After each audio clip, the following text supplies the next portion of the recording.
Malam penggalangan dana itu seharusnya sederhana. Begitulah yang Markus katakan pada dirinya sendiri ketika ia merapikan dasi di depan cermin kamar mandi pukul 6:47 malam itu.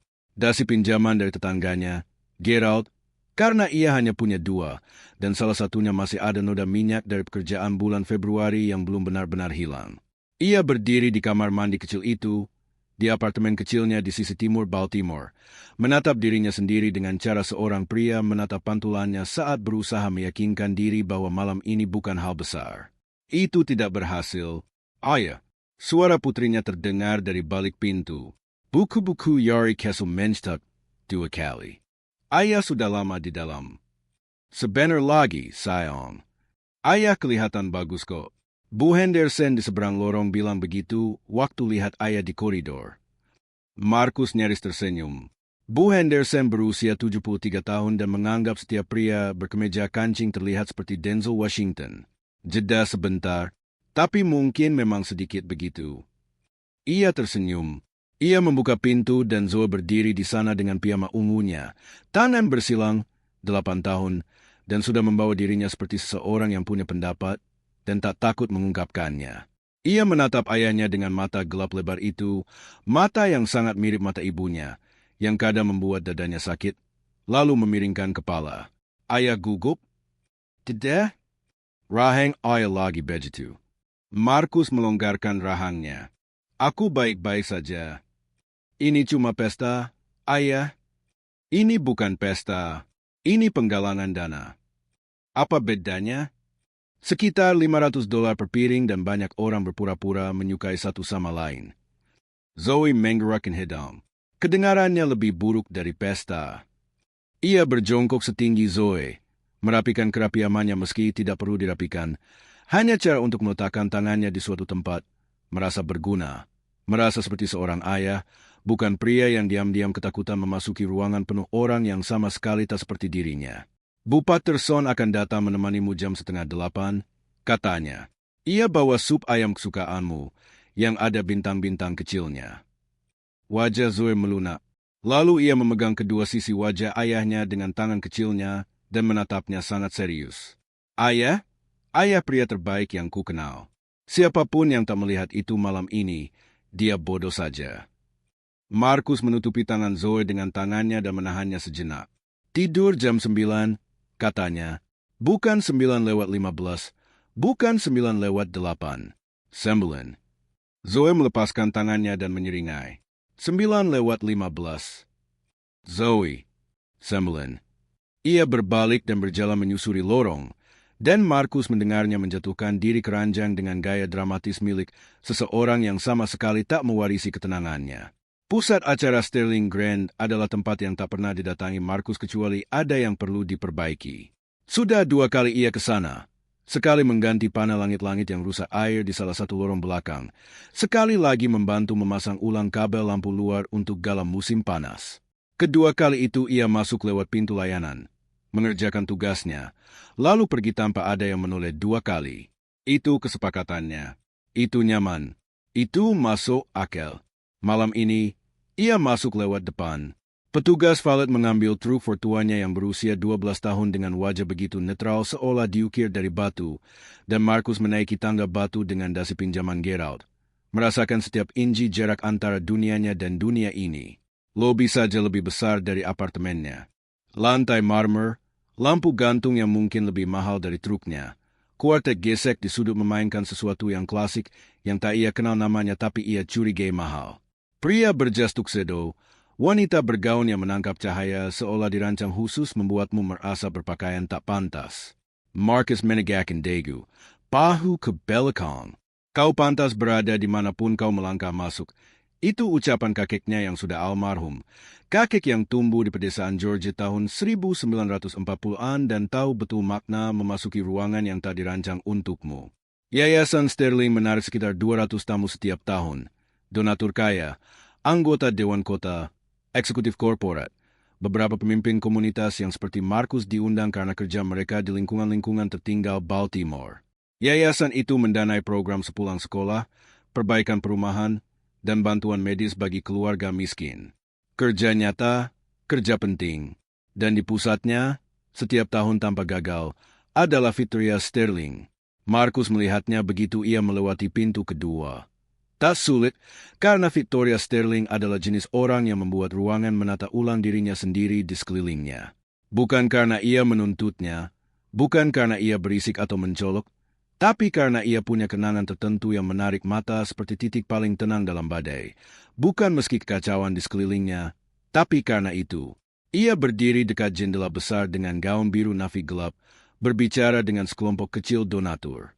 Bahkan dari jarak 12 meter, Markus bisa melihat presisi dalam caranya membawa diri. Markus tak menghabiskan waktu memikirkan Victoria Sterling. Itu seperti berdiri di trotoar menatap ke atas lantai puncak pencakar langit. Kau bisa mengagumi arsitekturnya tanpa berpura-pura punya urusan di sana. Ia menemukan tempat di dekat dinding belakang, menobrol dengan seorang pria bernama Carl yang menjalankan program bimbingan pemuda di Baltimore Barat, dan menghabiskan 40 menit berikutnya melakukan persis apa yang ia datang lakukan. Lalu ia merasakannya. Bukan suara, bukan tepukan di bahu, hanya sensasi khas sedang diperhatikan. Bukan sekedar, tapi spesifik. Markus berbalik. Victoria Sterling menatap langsung ke arahnya dari seberang ruangan, bukan ke kerumunan umum, ke arahnya. Dan saat mata mereka bertemu, ia tak memalingkan wajah.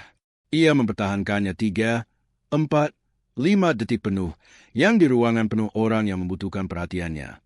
Adalah seumur hidup. Lalu ia permisi dari percakapannya, meletakkan gelasnya, dan mulai berjalan ke arahnya. "Tuan Reid," katanya saat mencapainya. Suaranya lebih rendah dari yang ia ingat, lebih mantap. "Nona Sterling." Ia mengulurkan tangan. Acara yang bagus. Yayasan melakukan kerja baik. Ia menjabat tangannya, menahannya setengah detik lebih lama dari perlu. "Aku senang kau datang malam ini," katanya. "Aku berharap kau datang." Sesuatu dalam susunan kata itu. Menghentikannya. "Bukan senang kau bisa hadir atau senang bertemu kau di sini, berharap kau datang. Seperti ai telah menunggu. Ada yang ingin kudiskusikan denganmu," katanya pelan. "Kalau kau punya beberapa menit." Ia tak membawanya ke ceruk samping atau sudut tenang aula. Ia memimpinnya melewati koridor samping, melewati 2 petugas keamanan yang mengangguk padanya, masuk ke kantor pribadi tepat di sisi aula utama. Panel kayu gelap, meja, 2 kursi, lampu memancarkan cahaya kuning hangat. Suara pesta teredam seketika saat ia menutup pintu. "Aitak duduk." Markus juga tidak. "Aku sudah mencoba mencari cara memulai percakapan ini sekitar 2 tahun, katanya. "Dan aku memutuskan tak ada versi yang tidak terdengar aneh. Jadi aku akan mengatakan kebenaran dan membiarkanmu bereaksi bagaimanapun kau perlu." Tangan Markus masih di sisi tubuhnya. Wajahnya tenang, tapi sesuatu di dadanya menjadi sangat sunyi. "Silakan," katanya. Victoria Sterling menarik napas, menegakkan bahu, dan berkata, "Aku sudah mengikuti hidupmu hampir 6 tahun, Markus. Bukan secara resmi, bukan lewat penyelidik, tapi lewat orang-orang yang kita berdua kenal, lewat organisasi komunitas, lewat pekerjaan publikmu sendiri. Dan aku ingin menjelaskan kenapa. Karena alasannya penting. Dan karena menyembunyikannya darimu lebih lama terasa tidak jujur, dan aku sangat lelah menjadi tidak jujur soal hal ini." 6 tahun, ulangnya perlahan. "Ya, kenapa?" Ia mempertahankan pandangannya. "Karena apa yang kulihat kau lakukan pada malam Selasa di bulan Januari 6 tahun lalu, di sudut Pratt dan Light Street, dalam hujan." Dan Markus terdiam karena ia belum pernah menceritakan malam itu pada siapapun. Bukan Darnell, bukan ibunya, tak seorang pun. Ia pulang kerja, kelelahan, terlambat bayar sewa, putrinya demam, istrinya baru pergi 3 minggu, dan kesunyian di apartemennya begitu berat.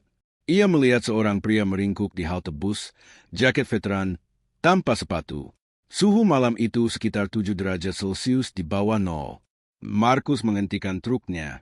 Ia memberikan mantelnya sendiri, mantel bagus, yang ia pakai untuk pertemuan, yang ia beli dengan hasil tabungan 3 minggu. Ia duduk bersama pria itu di beton dingin selama 40 menit sambil menelepon mencari tempat penampungan. Ia membelikannya kopi panas dari SPBU seberang jalan. Ia menunggu sampai mobil penampungan datang. Lalu ia pulang dengan kemeja kerja basah dalam cuaca beku dan tak memikirkannya lagi karena itu bukan jenis hal yang dilakukan untuk dipikirkan.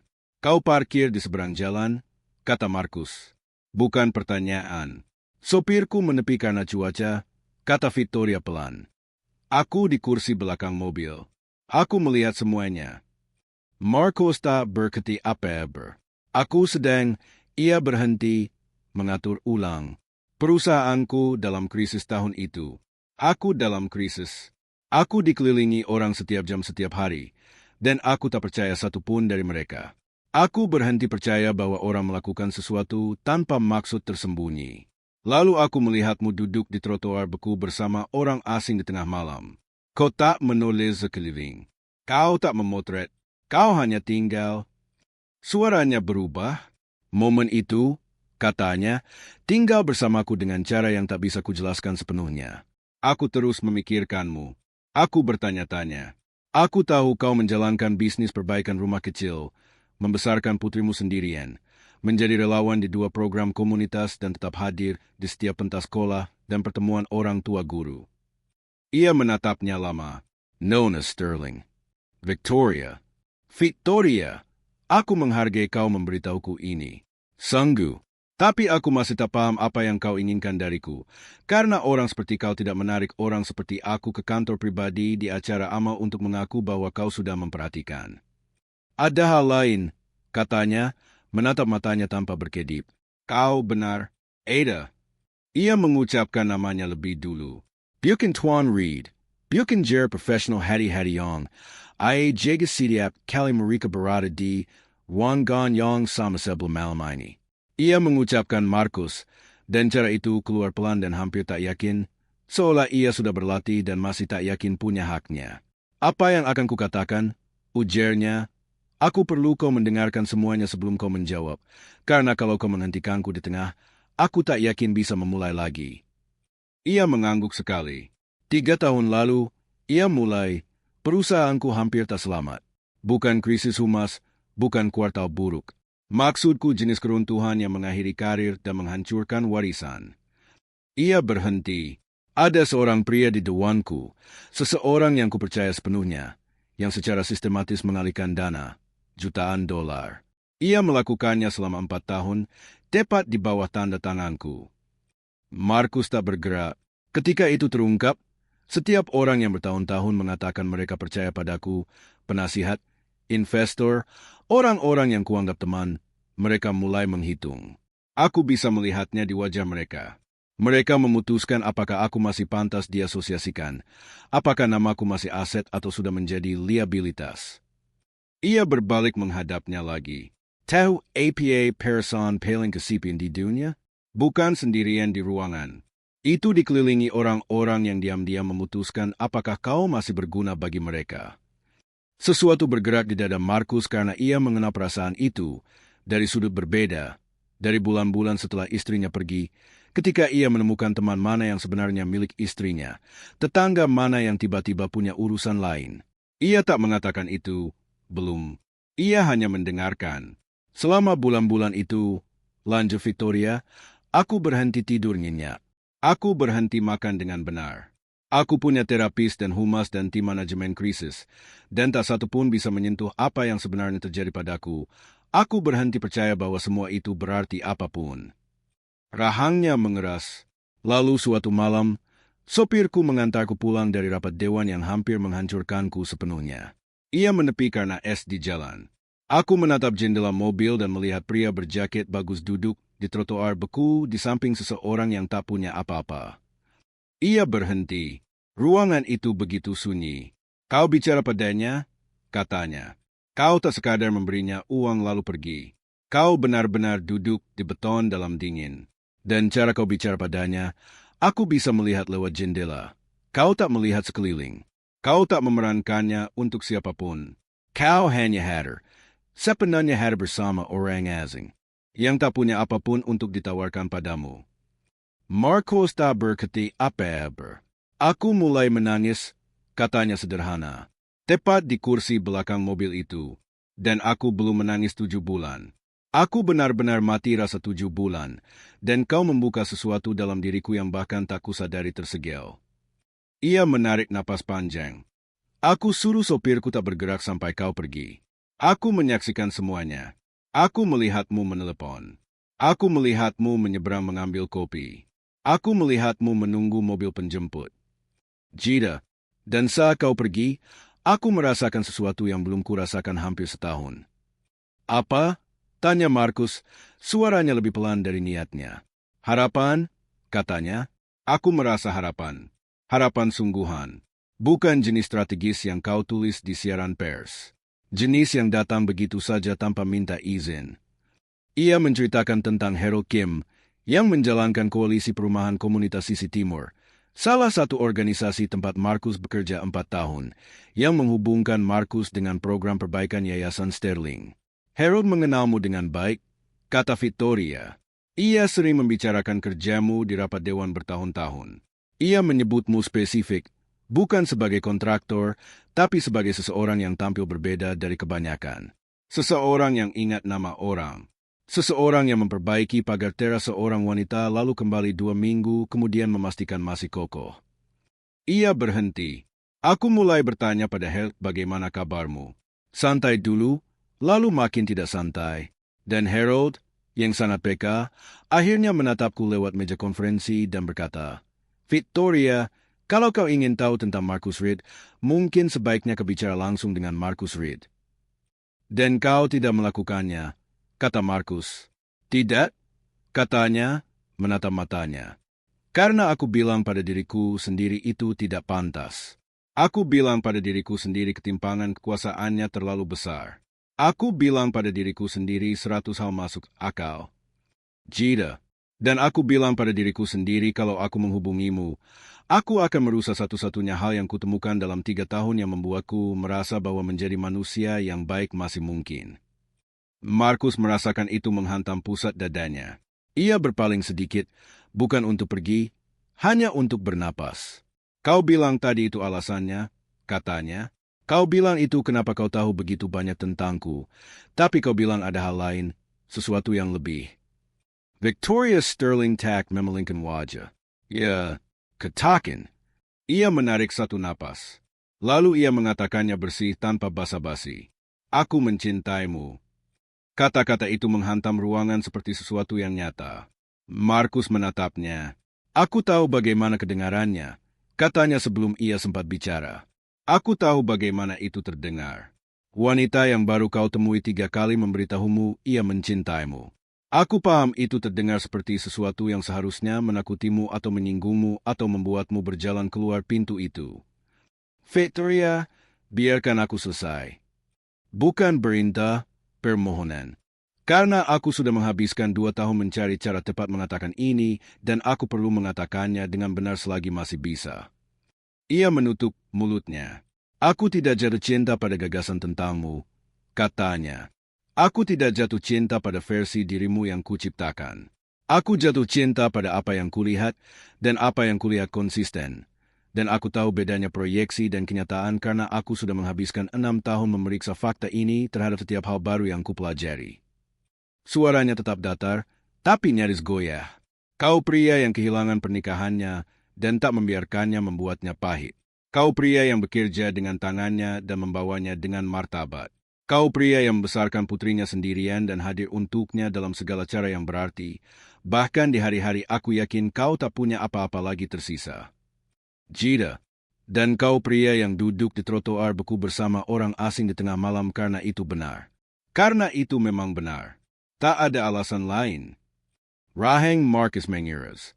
Pria itu, katanya pelan, sudah menjadi standar yang kupakai untuk mengukur setiap hubungan selama 6 tahun. Setiap penasihat, setiap anggota dewan, setiap orang yang mencoba mendekat, aku mengukur mereka terhadap apa yang kulihat lewat jendela mobil itu, dan tak satu pun mendekati. Keheningan memanjang. Aku tidak memberitahumu ini untuk menekanmu, katanya. Aku tidak memberitahumu ini karena aku pikir kekayaan bisa membeli sesuatu yang kuinginkan. Aku memberitahumu karena menyembunyikannya lebih lama membuatku menjadi orang yang tak ingin ku jadi. Dan karena kau, dari semua orang, pantas mendapat kebenaran.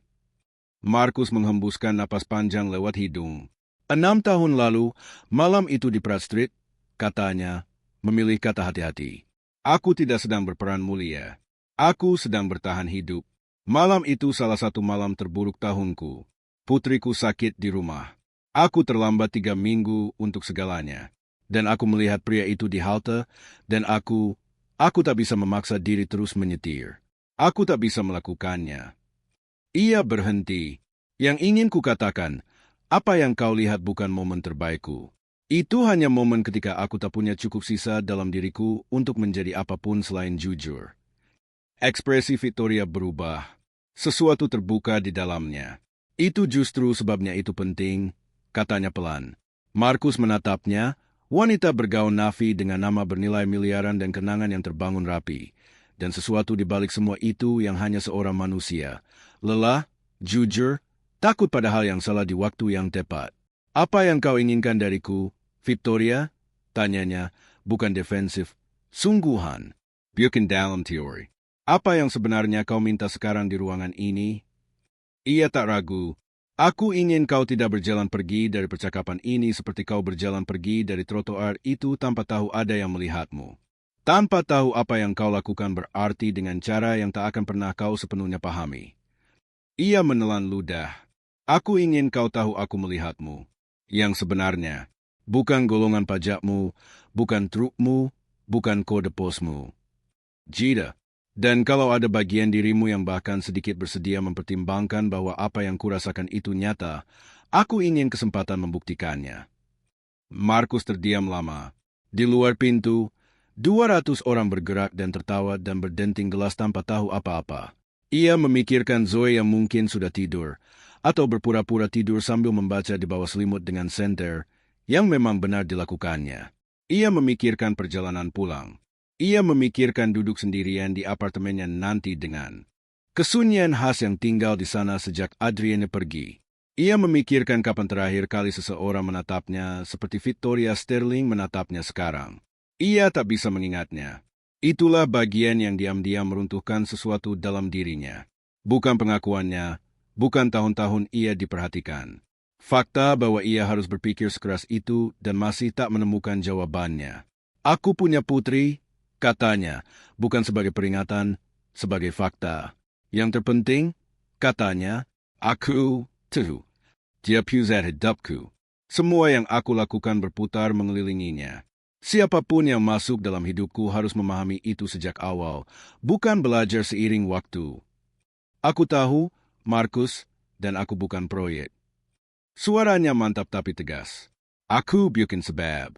Aku bukan sesuatu yang diadopsi wanita, kaya karena membuatnya merasakan sesuatu. Kalau ini semacam amal yang jadi personal, bukan. Suaranya tajam sekarang untuk pertama kali. Bukan kejam, tajam seperti seseorang yang memotong sesuatu karena perlu. Jangan lakukan itu. Jangan membuatku lebih kecil dari apa yang sudah kukatakan tentang diriku. Ia menarik napas. Aku sudah menghabiskan 6 tahun melawan instingku sendiri untuk menghubungimu justru karena aku tak mau ini terlihat seperti amal. Justru karena aku tahu apa yang orang akan katakan, apa yang mungkin kau katakan. Dagunya terangkat. Aku tidak menawarimu penyelamatan. Aku memberitahumu bahwa aku telah menyimpan rahasia yang telah menghabiskan setiap hubungan autentik yang kucoba selama 6 tahun. Aku memberitahumu bahwa aku orang yang kesepian, dengan cara yang tak bisa diperbaiki akuntanku. Dan aku pernah bertemu seseorang sekali, lama sekali, yang membuatku ingat kenapa menjadi manusia seharusnya berarti sesuatu. Markus mendengar semuanya. Ay mendengar apa yang dikatakan. Ay mendengar apa yang tak dikatakan.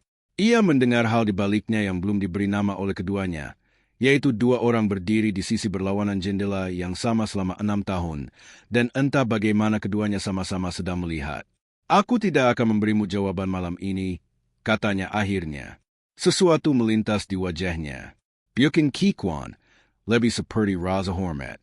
Itu adil, katanya, tapi aku juga tidak akan pergi. Ia menatap matanya. Aku ingin terus bicara. Bukan tentang ini, tidak sekarang. Hanya bicara seperti 2 orang. Ia berhenti. Bisa kita lakukan itu? Untuk pertama kalinya sejak menariknya keluar dari aula, Victoria Sterling tersenyum. Bukan senyum untuk kamera atau donatur atau rapat dewan. Senyum lebih kecil, sungguhan. Ya, katanya, kita bisa lakukan itu. Mereka tinggal di kantor itu 1 jam lagi sementara pesta berdengung di sisi lain pintu. Mereka membicarakan Baltimore dan bisnis dan obsesi Zoe membuat sesuatu dari apapun yang ia temukan di kotak alat Markus. Mereka membicarakan krisis dewan yang hampir menghancurkan Victoria dan musim dingin yang hampir menghancurkan Markus. Suatu saat, ia tertawa sungguhan, tak terjaga, atas sesuatu yang ia katakan tentang dasi Gerald. Dan Markus menatapnya di tengah tawa itu dan berpikir, itu dia, itu orang yang sesungguhnya. Ketika akhirnya mereka berjalan kembali ke aula, 200 orang masih bergerak dan tertawa. Taksirang pun tahu. Tak seorang pun bisa mengatakan seluruh arsitektur malam itu diam-diam bergeser. Markus mengambil segelas air baru dari nampan yang lewat. Victoria sudah ditarik ke arah sekelompok tamu yang menunggu. Sudah menata ulang dirinya menjadi versi tenang dan tak tersentuh yang ruangan itu harapkan. Tapi tepat sebelum berbalik, ia menoleh ke arahnya lewat bahu dan tatapannya berkata, "Jangan lupa ini terjadi." I tak akan lupa. Ia pulang jam 11, masuk diam-diam, memeriksa Zoe yang tidur dengan senter masih menyala di bawah selimut dan buku terbuka di dadanya. Ia mematikan senter, menarik buku dari bawah tangannya, berdiri sejenak dalam gelap. Lalu ia duduk di meja dapur dengan segelas air dan menatap kosong lama sekali karena seorang wanita baru saja mengatakan ia mencintainya. Bukan sembarang wanita. Wanita itu, dan hal menakutkan, yang belum siap ia katakan kepada siapapun, bahkan dirinya sendiri, adalah bahwa sebagian dari dirinya, bagian tenang dan jujur yang selalu ia lindungi dengan hati-hati, merasakan sesuatu terkunci pada tempatnya malam itu yang bahkan tak ia sadari sebelumnya tak sejajar. 3 hari berlalu dan Markus Reed tidak mengangkat ponselnya untuk menelepon nomor yang telah dituliskan Victoria di kartu putih kecil saat mereka kembali ke aula. Ia bekerja, itu yang ia lakukan ketika tak tahu harus berbuat apa. Tapi Victoria Sterling ada di latar belakang setiap hari itu. Bukan keras, bukan gangguan, lebih seperti frekuensi yang tertangkap dan tak bisa ia matikan. Kamis malam, Zoe mengerjakan PR di meja dapur ketika ia mendongak dari lembar matematikanya dan berkata tanpa basa-basi, "Ayah, menurut ayah Bu Sterling suka sama ayah?" Markus, yang sedang meninjau perkiraan biaya, tak mendongak. "Kenapa kau tanya begitu?" Karena di acara yayasan kemarin, dia terus melihat ayah. Bukan seperti orang lihat orang biasa. Ia akhirnya mendongak. Zoe menunjuk pensilnya seperti jaksa kecil. "Seperti apa?" tanyanya. "Seperti di film, waktu seseorang suka seseorang tapi belum bilang." Ia memiringkan kepala. "Dia baik? Baik beneran, bukan baik gaya orang kaya." Markus meletakkan perkiraannya. Ia memikirkan tawa sungguhan, tak terjaga, yang keluar di kantor pribadi itu saat ia berkata sesuatu tentang dasi Gerald. "Ya," katanya hati-hati, "kurasa dia baik beneran." Zoe mengangguk seolah ini mengonfirmasi sesuatu yang sudah ia putuskan. "Bagus," katanya, dan kembali ke matematikanya. Markus berdiri sejenak. Lalu ia mengambil ponselnya dan mengetik, "Kau bisa bicara minggu ini?" Balasannya datang 4 menit kemudian. "Besok, siang, aku akan datang ke tempatmu." Ia menatap kalimat terakhir itu. "Aku akan datang ke tempatmu." Ia mengetik balik, "Aku akan ada di lokasi kerja di Landale. Bukan wilayah makin Shang Mua." Balasannya, "Bagus. Aku sudah terlalu banyak rapat makan siang mewah." Ia tiba pukul 12 kurang 2 menit, celana jeans gelap, jaket sederhana, tanpa sopir, mengemudi sendiri. Markus sedang di tangga saat ia turun dan mengamati lokasi kerja. Perancah sementara, kantong bahan, truk Darnell, seluruh kekacauan jujur pekerjaan nyata. Dan I tak ragu. Ia tak memasang wajah untuk itu. Ia hanya berjalan ke arahnya seolah ia pantas berjalan kemanapun ia putuskan. Mereka makan siang di bak belakang truk Markus, sandwich dari toko 2 blok jauhnya. "Boleh aku tanya sesuatu?" katanya. "Ya, apa yang sebenarnya kau lakukan di hari Selasa biasa? Versi nyata, bukan versi siaran pers." Ia mempertimbangkan ini. Aku bangun jam 5. Aku membake lapran semalam sekitar 1 jam. Aku punya panggilan tetap dengan direktur operasiku jam 6:30. Jam 8 aku biasanya sudah di kantor. Rapat beruntun sampai sekitar jam 2, yaitu saat aku coba menyisihkan waktu untuk benar-benar berpikir alih-alih hanya bereaksi. Aku biasanya di sana sampai jam 7 atau 8. Jeda. Lalu aku pulang, makan malam sendirian, dan berpura-pura tak kesepian. Kalimat terakhir itu mendarat berbeda dari yang lain. Lebih pelan. Seperti terlipas alih-alih dikeluarkan sengaja. Sudah berapa lama itu hidupmu? Tanya Markus.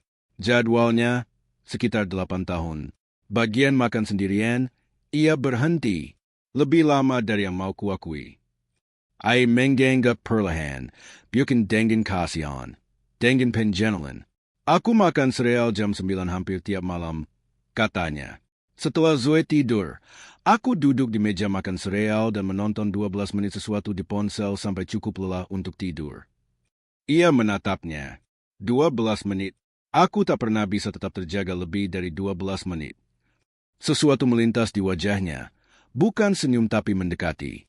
Itu hal paling jujur yang kudengar dalam berbulan-bulan, katanya.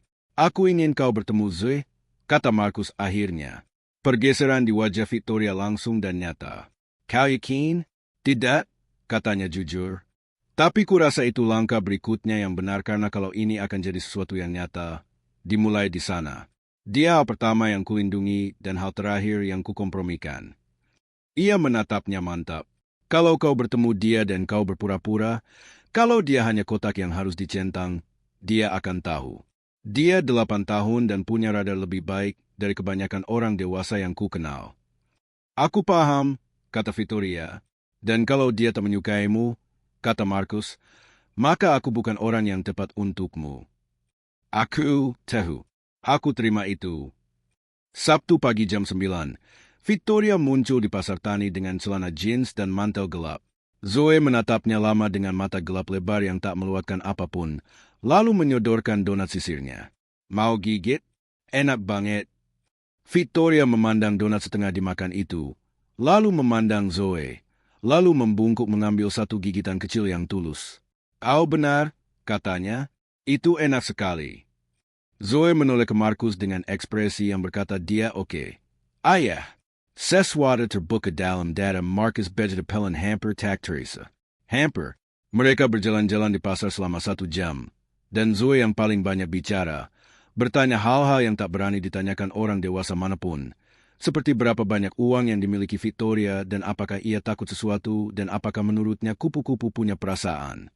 Victoria menjawab si dia pertanyaan tanpa menjelek. Di suatu titik, Victoria melambat sedikit berjalan di samping Markus sementara Zoe berlari ke depan menuju pajangan mainan kayu ukiran tangan. Dia luar biasa, kata Victoria pelan. Ya, kata Markus. Dia luar biasa. Dia punya keterus-teranganku dan keras kepala ibunya. Jeda, lalu hati-hati. Kau tak banyak bicara tentang ibunya. Tidak, katanya. Aku tak bicara. Aku tahu sebagian dari Harold, tapi aku lebih suka dengar versimu kalau kau bersedia. Kenapa? Ia diam beberapa langkah. Adrine dan aku bersama 6 tahun, katanya. Kami membangun bisnis bersama. Punya Zoe bersama. Lalu 1 tahun semuanya terhimpit. Bisnis berjuang. Zoe sering sakit tahun itu. Adrienne punya tekanan karirnya sendiri. Dan alih-alih menghadapinya sebagai tim, kami mulai menghadapinya terpisah dalam apartemen yang sama selama sekitar 8 bulan. Ia berhenti. Bagian tersulit bukan kehilangan dia, kata Markus, versi jujur, versi larut malam yang belum pernah ia ucapkan pada orang lain. Bagian tersulit adalah Zoe bertanya padaku tiap malam selama 4 bulan apakah mama akan kembali. Dan harus bilang, aku tak tahu, sayang, aku tak tahu, aku turut sedih, kata Victoria, bukan refleks sanguin. Dia yang membuatku sebenarnya berdiri di sini bicara denganmu, katanya, memandang Victoria langsung.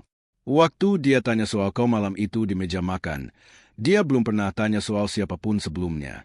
Tak sekali pun dalam 4 tahun. Dia tanya soal kau. Ia berhenti. Kupikir itu berarti sesuatu. Dalam perjalanan pulang, Zoe tertidur di kursi belakang dalam 10 menit, gajah kayu di pangkuannya. Markus mengetik malam itu. Zoe menamai gajahnya Victoria. Kupikir kau perlu tahu. Balasan datang 2 menit kemudian. Aku terhormat. Bagaimana perasaanku jadi gajah kayu? I menjedik. Di rumah kami. ITU pujian tertinggi. Jida. Lalu Markus. Terima kasih sudah mempercayaiku dengan itu. Ia menatap kata-kata itu lama, lalu mengetik balik, jangan buat aku menyesalinya. Balasannya, tak akan, aku janji tak akan. 6 minggu, itu lama mereka bisa merahasiakannya. 6 minggu makan siang debat truk, dan Sabtu-Sabtu pasar tani, dan pesan larut malam yang dimulai praktis dan menjadi sesuatu yang lain sepenuhnya.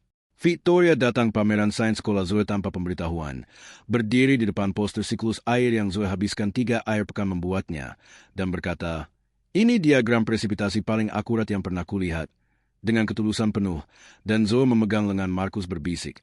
Ayah, dia tahu soal presipitasi. Lalu seorang fotografer menangkap mereka di luar kedai kopi pada Selasa pagi bulan Desember. Darnell menelepon jam 7:45 esok paginya. Kau harus lihat ponselmu sekarang. Judulnya berbunyi, Sterling mengejutkan, romansa rahasia CEO miliarder dengan kontraktor Baltimore. Markus menelpon Victoria. Ia mengangkat di dering kedua.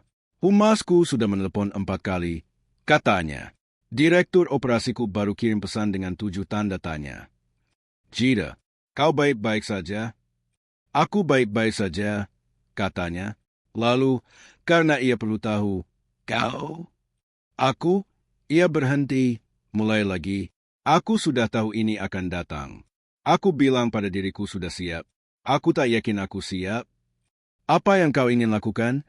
Tanyanya, bersih dan langsung. Ia diam sejenak, dan dalam keheningan itu Markus bisa mendengar sesuatu diputuskan, bukan dihitung. Diputuskan. Ada bedanya. Dan ia sudah belajar bedanya bersama wanita ini. Aku ingin mengatakan kebenaran, katanya. Aku sedang menjalin hubungan dengan seseorang yang kuhormati dan kupedulikan. Aku tak akan berpura-pura sebaliknya karena itu tidak nyaman untuk siklus berita. Sesuatu mengendap di dada Markus, kokoh dan hangat. Baik, katanya, liputan hanya bertambah buruk. Blog keuangan menulis analisis bisnis Markus seolah investigasi. Kolom gosip memasang foto media sosial publik Adrienne di samping foto Victoria. Zoe naik mobil sepulang sekolah dan langsung berkata, anak-anak di sekolah ngomongin macam-macam. Rahang Markus mengiras. Ngomongin apa? Kalau ayah pacaran sama Bu Sterling dan Tyler Washington bilang mamanya bilang ayah cuma incar uangnya. Ia berhenti. Aku bilang ke Tyler Washington mamanya salah dan ayah kerja terlalu keras buat butuh uang siapapun. Markus menatap putrinya lewat kaca spion. Kau benar, katanya, dan aku bangga kau bilang begitu. Tapi benar nggak sih? Ayah pacaran sama dia? Ia menyetir sejenak sebelum menjawab. Aku peduli padanya, katanya. Aku sedang mencari tahu apa artinya itu. Ayah suka dia? Ya, dia bikin ayah bahagia. Ia memikirkan pasar tani, donat itu, pesan jam 11:30 malam, tawa sungguhan. Ya, katanya, dia bikin. Malam itu Victoria menelepon jam 9:45. Terdengar seperti seseorang yang seharian mengelola darurat terkendali. Dewanku ingin rapat, katanya. 3 anggota punya kekhawatiran soal penilaian eksekutif. Ia mengatakannya dengan getir yang tak sepenuhnya menutupi kemarahan di baliknya. Kata yang mereka pakai adalah gangguan. Salah satunya, Richard Hale, yang sudah 11 tahun di Dewan, mengirim pesan pribadi menyarankan mungkin ini hanya ketertarikan sementara dan aku harus memberinya waktu sebelum membiarkannya jadi narasi publik. Aku tak akan menyuruhmu menjauh dari perusahaanmu, kata Markus akhirnya. Itu bukan tempatku dan bukan yang kau butuhkan. Tapi aku akan bilang ini. Ia bersandar ke meja Daper. Apapun yang kau putuskan soal dewanmu dan citra publikmu, pastikan kau yang memutuskan. Bukan Richard Hale, bukan humasmu. Jida, karena wanita yang sudah kukenal 6 minggu ini tak membiarkan orang lain menulis akhir ceritanya sendiri, dan aku benci melihatnya mulai sekarang. Keheningan di ujung sana panjang. Lalu Victoria berkata sangat pelan, "Kapan kau mulai mengenalku sebaik itu?" "Pasar tani," katanya. "Donat itu. Ay mengeluarkan suara antara tawa dan sesuatu yang lebih rapuh. Marcus, aku pikir aku perlu memberitahumu sesuatu. Ada bagian yang belum ku beritahu." Ia terdiam. "Baik. 3 tahun lalu, ketika krisis Dewan terjadi, aku kehilangan segalanya secara profesional selama sekitar 4 bulan. Dan selama itu, aku membuat keputusan yang belum pernah kuceritakan pada siapapun. Aku memutuskan bahwa kalau aku membangun kembali perusahaan ini, aku akan menggunakannya berbeda. Yayasan, program perumahan, kerja komunitas, aku akan menjadikan itu pusatnya, bukan catatan kaki." Jeda lagi, dan waktu aku mencoba mencari tahu seperti apa itu, aku memikirkanmu. Aku memakaimu sebagai model, secara harfiah dalam rapat dengan timku. Aku bilang, pertanyaan yang harus kita tanyakan adalah, apa yang akan dilakukan orang yang tinggal di trotoar itu? Markus terdiam. "Kau mendesain ulang strategi yayasanmu berdasarkan pria anonim yang kau lihat lewat jendela mobil dalam hujan," katanya. "Kalau kau katakan seperti itu, kedengarannya." "Tidak," katanya. "Kedengarannya. Victoria, apakah kau paham apa yang baru kau ceritakan padaku? Kau mengambil tahun terburuk hidupmu dan menemukan hal paling jujur yang bisa kau temukan dan membangun sesuatu yang nyata dengannya." Ia berhenti. Tahu betapa langkahnya itu. "Aku perlu menanyakan sesuatu," kata Victoria. Suaranya lebih lembut sekarang, lebih terbuka dari yang pernah ia dengar. "Dan aku perlu kau menjawab jujur, bukan baik hati. Tanyakan, apakah kau sebenarnya masuk dalam ini? Karena aku sudah menghabiskan 6 tahun belajar menginginkan ini, sesuatu yang nyata, dan aku bisa bertahan kau bilang tidak. Aku sudah bertahan lebih buruk. Tapi aku tak bisa bertahan kau bilangnya dan maksudnya mungkin." Ia menarik napas. "Jadi, apakah kau masuk dalam ini?" Pertanyaan itu mendarat di pusat dirinya seperti sesuatu yang ia tunggu untuk ditanyakan seseorang. Ia memikirkan wajah Zoe di kaca spion. Ia memikirkan Darnell di lokasi kerja berkata jangan biarkan sebuah foto merusaknya. Ia memikirkan gajah di meja samping Zoe, dinamai Victoria. "Ya," katanya, "aku masuk." Hembusan napas yang keluar dari Victoria adalah suara paling tak terjaga yang pernah ia dengar darinya. Jumat tiba. Rapat Dewan hanya berlangsung 40 menit alih-alih 2 jam terjadwal karena Victoria masuk dan mengatakan semua yang perlu dikatakan dalam 10 menit pertama, dan ruangan itu langsung paham tak ada yang bisa dinegosiasikan. Ia menelepon Markus sebelum keluar dari garasi parkir. "Bagaimana?" 40 menit. "Bersih. Sangat bersih."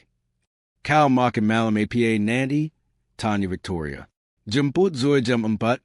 Mungkin masak, mungkin nonton film kalau dia tak keburu tertidur, yang pasti akan terjadi." "Boleh aku ikut?" Ai berhenti, bukan ragu. Dari perasaan spesifik pintu terbuka yang lama tertutup. "Ya," katanya, "datang untuk makan malam." Malam pasta itu tak sempurna dalam segala hal yang berarti. Markus membakar bawang putih di percobaan pertama. Victoria tiba di pintu dengan roti dan tak terduga. Sebukai kecil bunga toko kelontong yang ia pegang agak menjauh dari tubuhnya. "Zoe suka bunga matahari," kata Markus, mengambilnya dari tangannya. Zoe muncul dari lorong berlari penuh, berhenti 2 kaki dari Victoria, dan berkata, "Kau datang," dengan kesenangan langsung tanpa sandiwara sama sekali. Mereka makan jam 7. Zoe bicara 45 menit tanpa henti tentang teorinya bahwa perpustakaan sekolah salah di organisasi. Victoria mendengarkan setiap kata dengan perhatian penuh, yang membuat Zoe bicara makin cepat, yang membuat Markus makan lebih lambat. Mengamati mereka berdua, merasakan sesuatu bergerak melaluinya begitu pelan hampir tak tertangkap. Tapi tertangkap. Itu cinta. Ia tahu rasanya sekarang karena ia sudah cukup lama hidup tanpanya untuk mengenali bobotnya saat tiba. Zoe tertidur di sofa jam 8:47 dengan gajah kayu di bawah lengannya. Markus membawanya ke tempat tidur tanpa membangunkannya. Ketika ia kembali ke ruang tamu, Victoria berdiri di jendela membelakanginya, lalu berbalik. "Bisa aku katakan sesuatu tanpa itu jadi hal besar?" "Silakan." Aku pernah duduk di ruang rapat bersama presiden perusahaan dan kepala negara dan orang-orang yang punya kuasa atas kehidupan ribuan orang. Dan aku tak pernah sekalipun merasakan yang kurasakan sekarang. Ia menatapnya langsung. Duduk di ruang tamu memakan pasta, mendengarkan anak 8 tahun mengorganisasi ulang sains perpustakaan. Jida, ini yang paling nyata yang pernah kurasakan bertahun-tahun. Markus menatapnya sejenak, lalu mengulurkan tangan dan memegang tangannya. Aku takut, katanya, rendah dan jujur. Takut apa? Menginginkan ini dan kehilangannya. Melakukan kesalahan. Terlalu banyak, terlalu rumit, terlalu terasosiasi dengan segala yang membuat hidupmu lebih sulit. Rahangnya mengeras. Aku sudah melihat liputan minggu ini. Aku tahu apa yang mereka katakan tentangmu, dan aku tahu itu salahku, meski kau tak mau mengatakannya. Itu bukan salahmu, katanya. Markus, itu bukan salahmu. Ulangnya, mantap dan jelas. Orang akan membicarakan. Orang selalu membicarakan. Itu bukan salahmu. Jida, tapi aku ingin bertanya sesuatu dan aku perlu kau menjawab dengan cara yang sama kau tanyakan padaku minggu lalu di telepon. Jujur, bukan baik hati.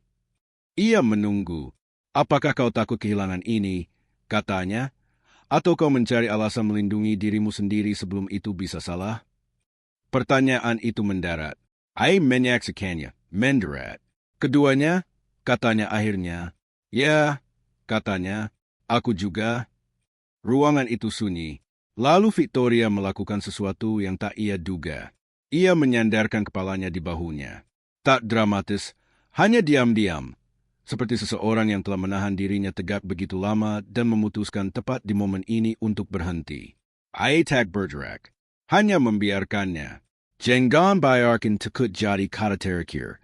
Katanya pelan, menggelanji kembali. Aku akan mengingat itu. Bagus, katanya, karena aku mungkin perlu mendengarnya kembali suatu saat. 3 bulan kemudian, Forum Komunitas Ide Herokim berlangsung. Forum Pembangun Komunitas Sisi Timur, pertemuan setengah hari yang mempertemukan kontraktor, advokat perumahan, perwakilan yayasan, dan keluarga dari lingkungan yang dilayani program. Tahun ini berbeda karena 2 alasan. Victoria akan hadir bukan sebagai tamu utama, tapi sebagai peserta, duduk di kursi lipat yang sama seperti semua orang. Dan Zoe telah meminta 3 minggu sebelumnya untuk mengatakan sesuatu di forum itu. Harold, yang mengagumi Zoe, langsung setuju. Pagi forum itu, Markus merapikan dasinya lagi di depan cermin. Dasi berbeda kali ini, miliknya sendiri, dibeli khusus 2 bulan lalu karena bosan meminjam dari Gerald. Ia menatap dirinya di cermin dan mencatat rahangnya tak melakukan hal itu. Tak berpura-pura tenang. Ia benar-benar tenang. Itu berbeda. Zoe muncul di pintu dengan gaunnya, biru dengan bunga putih kecil yang ia pilih sendiri sepenuhnya. Memegang gajah kayu di satu tangan. Victoria akan ada di sana waktu aku bicara? Tanyanya. Dia akan ada di penonton. Ya. Zoe menatap gajah itu, lalu Markus. Bagus, katanya. Aku mau dia dengar. Forum bergerak melalui agenda biasanya. Pembaruan proyek, pengumuman dana, diskusi panel tentang inisiatif perumahan tahun depan. Markus duduk di baris ketiga dengan Victoria di sampingnya dan Zoe di sisi lainnya. Ketika sesi komentar publik dibuka, Victoria Sterling berdiri di ruangan penuh anggota komunitas dan kontraktor dan staf yayasan, di acara yayasannya sendiri, dan membuat argumen 3 menit untuk melipat gandakan anggaran perumahan sisi utara yang begitu spesifik, dan beralasan baik hingga Harold harus menahan diri secara fisik agar tak mencatat di telapak tangannya. Lalu giliran Zoe. Ia berjalan ke podium kecil di depan, gadis 8 tahun berbaju biru, gajah kayu ditinggal di kursinya, dan ia memandang ruangan dengan kepercayaan diri penuh seseorang yang memutuskan punya sesuatu yang layak dikatakan, dan itu cukup. Ia memegang selembar kertas terlipat yang ia tulis sendiri. Namaku Zurid, katanya. Ayahku menjalankan bisnis perbaikan rumah. Kami sudah menjadi bagian komunitas ini sepanjang hidupku. Dan aku ingin mengatakan sesuatu hari ini karena kupikir kadang orang salah paham ceritanya. Ruangan itu penuh perhatian. Banyak orang saat tahu Bu Sterling bagian dari hidup kami sekarang. Mereka pikir dia membantu kami karena dia kaya, kata Zoe. Mereka pikir itu hal amal, bahwa dia datang menyelamatkan kami. Ia memiringkan kepala sedikit. Tapi itu bukan yang terjadi. Yang terjadi adalah dia datang ke pasar tani, ke pameran sains, ke meja makan kami untuk makan malam. Dia datang ketika tak ada yang melihat dan tak ada yang menulisnya, dan tak ada untungnya buat dia selain hadir. Jida. Dan itu yang juga dilakukan ayahku. Itu yang kulihat dia lakukan sepanjang hidupku. Dia hadir untukku, untuk pelanggannya, untuk orang-orang yang bahkan tak dikenalnya. Ia menatap kertasnya sebentar lalu mendongak lagi. Ayahku pernah duduk di trotoar beku dengan seorang pria yang tak punya apa-apa di tengah malam. Dia tak pernah cerita itu padaku. Aku tahu dari cara lain, dan waktu aku tanya, dia bilang dia cuma tak bisa terus menyetir. Markus merasakan sesuatu bergerak keras di dadanya, hingga ia harus fokus bernapas normal. Zoe kini menatap Victoria. Bu Sterling melihat itu, kata Zoe, dan dia menyimpannya. Dia menyimpannya bertahun-tahun seperti sesuatu yang penting. Lalu dia melakukan sesuatu yang sangat berani. Dia mengatakan kebenaran soal itu, bahkan ketika sulit, bahkan ketika orang bilang macam-macam. Dagunya sedikit terangkat. Ayahku mengajariku itu yang dilakukan orang baik. Mereka tak hanya melakukan hal benar saat mudah. Mereka melakukannya saat itu berharga mahal. Ia melipat kertasnya, menatap ruangan sekali lagi. Kebanyakan orang pikir Bu Sterling mengubah hidup kami karena dia punya uang, katanya. Tapi bukan itu sebabnya. Dia mengubah hidup kami karena dia tinggal. Dan tinggal, kata ayahku, tinggal adalah hal paling berani yang bisa dilakukan seseorang. Ia melangkah mundur dari podium. Ruangan mulai bertepuk tangan, dan itu bukan tepuk tangan sopan biasa acara.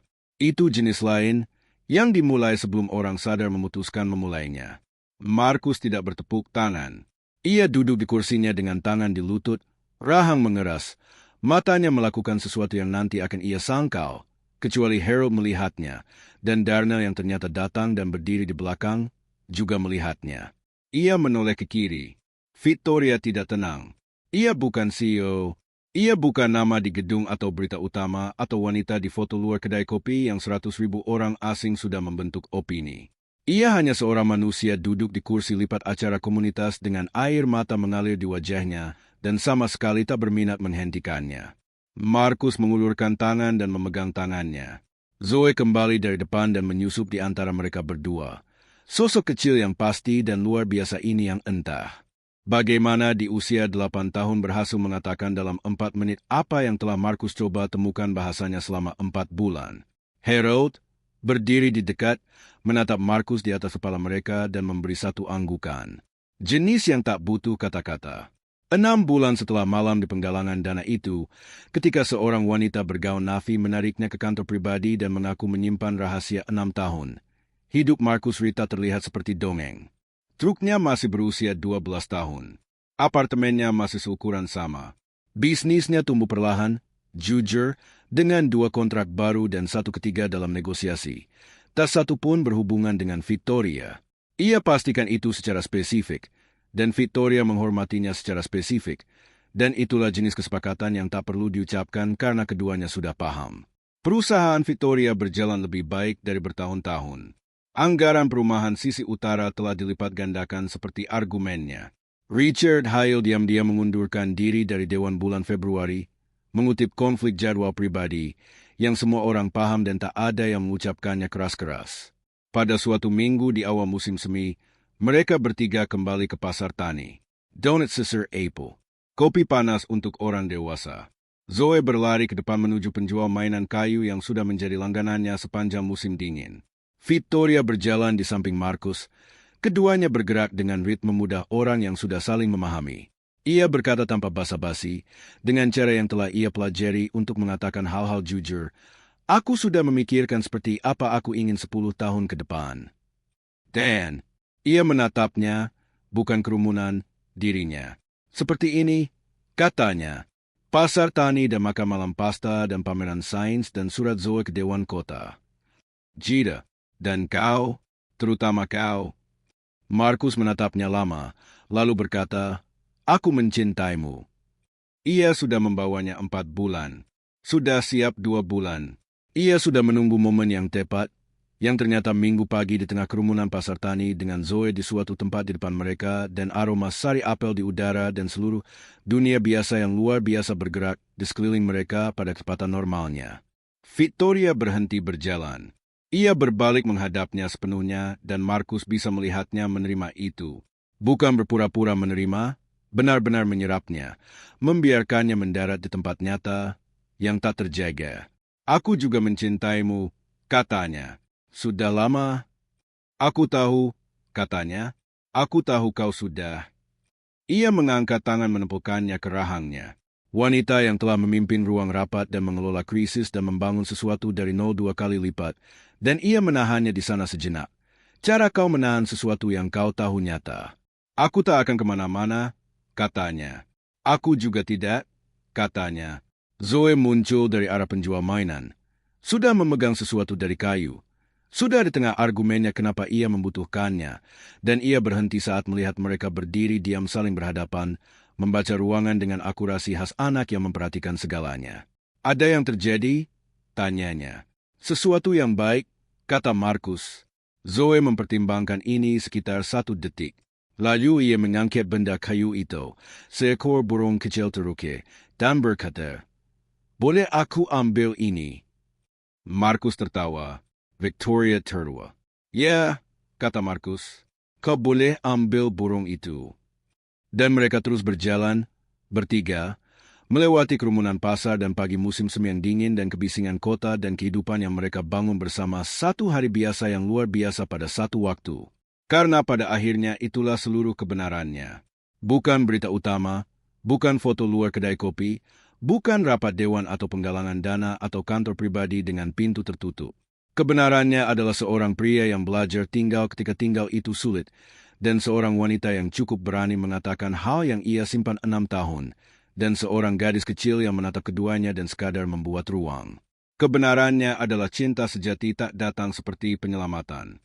Ia datang seperti keputusan yang dibuat diam-diam, dibuat setiap hari, dibuat di pasar tani dan meja dapur dan trotoar beku di tengah malam. Dan orang-orang yang membuatnya, yang tetap tinggal, bukan karena mudah, tapi karena benar, merekalah yang memahami arti kekayaan sesungguhnya. Bukan yang ada di rekening, bukan yang ada di berita utama, yang ada di ruangan saat tak ada yang melihat. Itulah yang selalu diketahui Markus Reed. Dan itulah yang akhirnya tak perlu lagi ia ketahui sendirian.